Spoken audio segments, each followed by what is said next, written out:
Welcome to another 6x9 Storyteller episode. Please subscribe and give me a like and share my video if you're enjoying them. Now, let's begin with today's stories. Bully tries to act like it was in school. Guess I will tell on you then. In secondary school I was tormented by a specific bully. For years I was beaten up and publicly humiliated on a daily basis.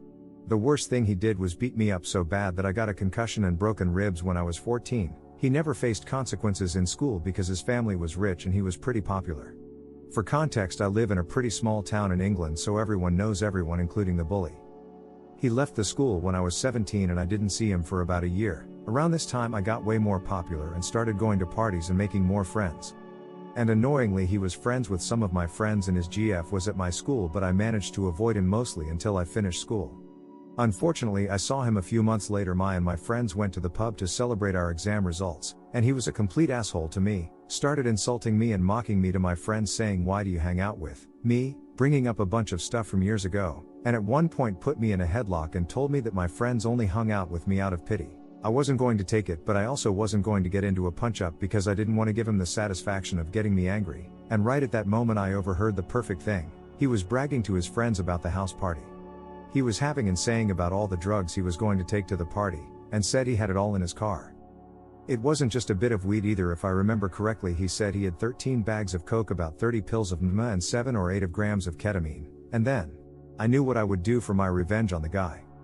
As he was leaving I followed him to his car and took a photo of his number plate. Then after he was driving off I walked off and called the police.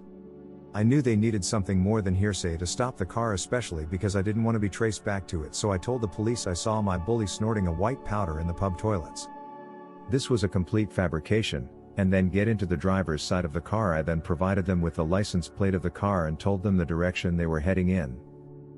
I honestly didn't think they were going to stop him, or maybe they would ask him questions later and ruin his party, but the driving on drugs allegation plus the fact he had been arrested for minor possession before, which I didn't know at the time, was enough for the police to take it seriously, and stop and search his car, which they found all the drugs he was transporting to his party, and he got arrested for it. The consequences of his arrest meant he lost out on his university place. His rich parents had enough of his behavior, so kicked him out and cut him off from their funds.